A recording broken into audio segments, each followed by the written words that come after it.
Hey YouTube, my name is Gawd, and you're watching Gawd Cafe. Today's video is on Venus in the 8th house. If this is your placement, this video is for you.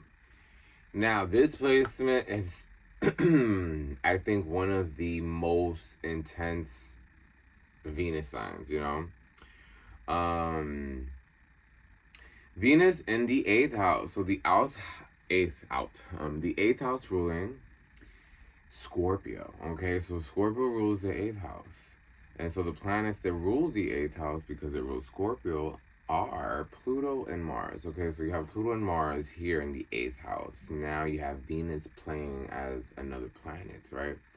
If you look at this sort of concoction as to what this means in the chart, there's 3 layers to it. There is, the house, the planets, and then the sign in which the planet is in. So these 3 elements, make it so that you can understand what this energy means. Now we're going to add all the rulers. So in this case, the energies at hand are Venus, Pluto, Mars, like I said. And then if you have any other signs in that, okay, that would be like the 4th element, right? And then you would look at the ruling planet for that sign, right? And then kind of understand, let's say you have Venus in the 8th house in Pisces, right? So you basically have Venus, Pluto, Mars, Neptune, right? And if you had to understand all of this, is like making a cocktail or something, right? It's just all these ingredients, so it's not specified to one individual. Like, for example, someone with Venus in the 8th is not going to be Venus in the 8th Pisces, or Venus in the 8th Cancer. Although it's water, there's going to be some differences there. They might be minor because the elements aren't the same, or you know what I mean? So it really depends on that. Now, we're going to dive into generally what Venus in the 8th house does.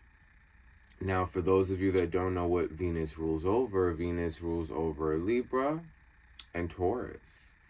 It is the planet that is in rulership for love, possessions, money,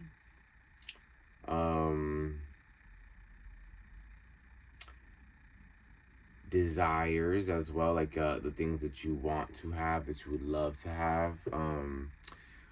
Although, that can tie into Mars too, but, Venus primarily is possessions and love, really. That's just the gist of Venus, okay?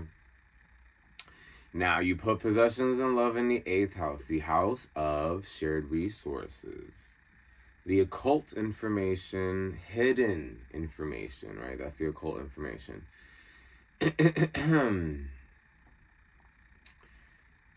There's a realm within the 8th house that has no language, okay? It is felt and understood, okay? And it's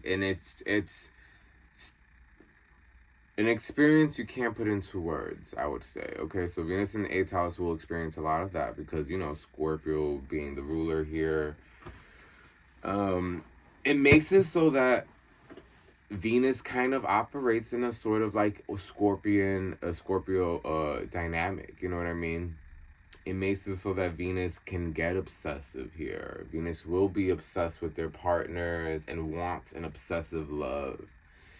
Venus here, wants that sort of like movie love, okay? Like, you guys will love each other till the end of time as long as you love each other grandly, right? Like, as long as the love is grand, you guys are willing to put up with each other's crap, right? That's kind of how Venus in the 8th house wants to love, right? However, depending on the sign, let's say you have Venus in a water sign. You may be into an abundance of emotions and that obsessive love, but also be overly, overwhelmed if there's low frequencies present here. And we know, the 8th house can bring low frequencies because, sometimes it attracts the underworld. It kind of resembles the 12th house, where the 12th house is like the void, almost everything left over.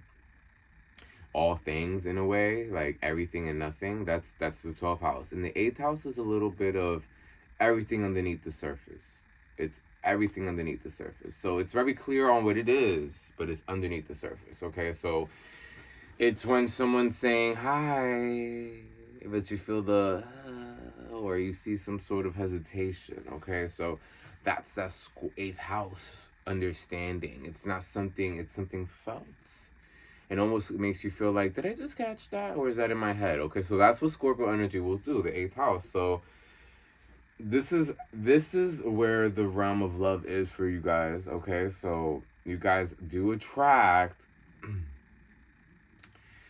Sometimes you guys will have to alchemize individuals' energies through sex, and unfortunately in this life, that is kind of like the role that you play, almost like the sex priestess, where you kind of have to alchemize the emotional state of yourself after, being injected by someone else. The de-injected ya. And now you're like, why am I feeling so depressed? And little do you know, that person that you just had sex with, was a little depressed or extremely, right? And now all of a sudden your energy's feeling this. But in a weird way, because you have that Venus here, it's like you have the ability to love through it. So although something is ugly and nasty, because the 8th house is here, you're acquainted with this realm. So you're not really like phased by the ugly that you see in people or in reality, because you're kind of like in the knowing of it. So you're not surprised. There you go. You're not surprised with the world's ugly and people's ugly. It may take you for a loop for a second or shock you because it's not what you want, but are you really that shocked? Ultimately, no. You might give a little drama of a reaction because it's not what you, want. It's not what you love. So it's going to be known. But, ultimately you have this like love understanding that this is just the 8th house. This is just how, this is the undercurrents of our experience. And because you have this awareness here, you have although you don't like a lot of things that you're aware of, you love the fact that you're aware of it. Okay, because you also see that you are not susceptible to deceiving yourself. Now the issues with this house is toxic relationships and wanting to keep them in your life because of history reasons. And sometimes you have to understand that, quantity is truly not quality. Just because you've known someone for 11 years and you've been dating them, are you still going to just put up with the lack of quality in the treatment that they give you? Like, I don't think it's something that your soul deserves, especially having Venus in this house. Your Venus, the way you operate, you will go hard. You will go hard for your lover. You will literally merge your identity with your lover. You may not really, care about having your identity because you're so wrapped in loving your partner and obsessing over them. Okay, so, and you want them to obsess over you. You want the mutually obsessed love. Okay, you see no wrong in it if two people are just obsessed with each other. Like, it doesn't have to look crazy. Just want to be with each other all the time, and it's genuine and it doesn't feel forced. Okay, so that's what you guys truly at your core desire. Now, this is the issue. You do kind of,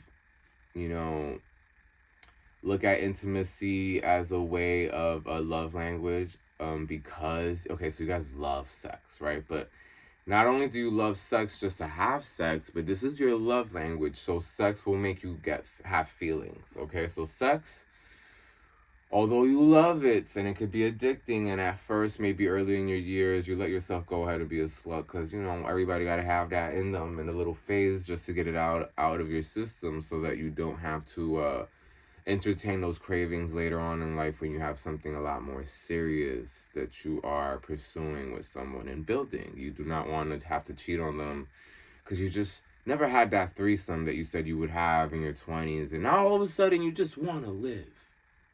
It's not fair to the partner who already lived and thought you lived too, and now they're here with you at this point in time thinking that you're also desiring the same mature relationships and that you got the fun out of your system a long time ago.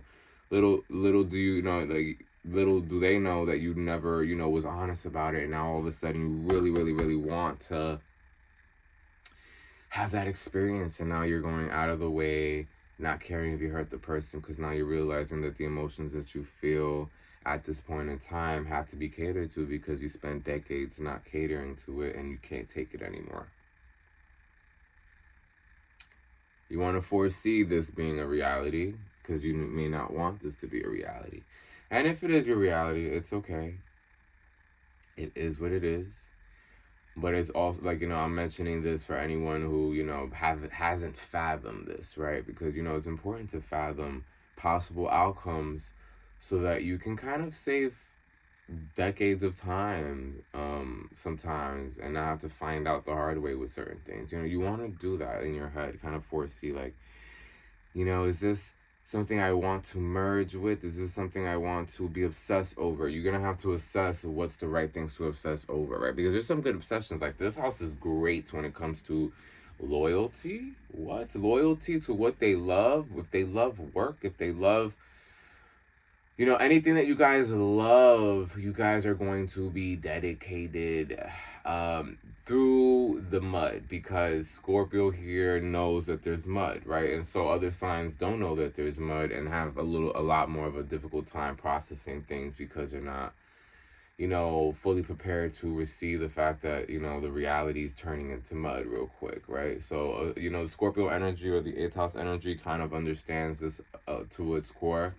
Now, at first, like I said, Venus being here, early in your life, because it's, you're early, it's like Venus entering the 8th house. If it's early in your life, you may feel like an abundance of, negative and draining energy suckers and energetically draining situations early on, until you start to build a backbone and realize, you have to love or be obsessed with yourself, because that's where you should place the obsessive energy, okay? Because then you're able to always provide that love to yourself, okay? And when doing so, it makes it so that you're able to attract in confidence the partner that you want, that would be obsessed with you, instead of being obsessed with everyone and realizing that no one is obsessed with you because you're too obsessed with them, and because of it now they don't really value your love because they're just getting it right away and they're not really having to work for it, so it's so easy for them. So let me see what else I want to eat. I ate enough chicken. So it kind of, that's unfortunately what occurs in this world, y'all, and we just gotta accept it, okay? So I would say, tread lightly and try to play the slow route, play it slow, obsess slowly, or like I said, obsess over things that you can always give to yourself so that you don't have to put the obsessive need, when you have an obsession, you need the void within that obsession to be met, because you're like, I really want those donuts, like those Krispy Kreme donuts. If I get them, like that one right there, like, and then you're set on it. Like, it could be anything. I'm just making a small example, but just being that set on it, and imagine if you couldn't give yourself what you wanted all the time, the person that you would become. Okay, so the stuff you have to think about when having this placement, because you are susceptible to being a very toxic individual, or an individual that understands the toxicity and can rise above it and heal others, including yourself. Okay, so I think the latter is better. Yeah, I think the latter is what you would like or want for your life. I would like that for you. I would love that for you. What else, guys? I think that's all. I think that's pretty much it. I think that pretty much covers Venus in the 8th house. If you have any questions or comments, just write them in the comments. Also, please like and subscribe. My name is Gawd. I don't even know why I did that. A whole different accent. My name is Gawd. You're watching Gawd Cafe, and until next time.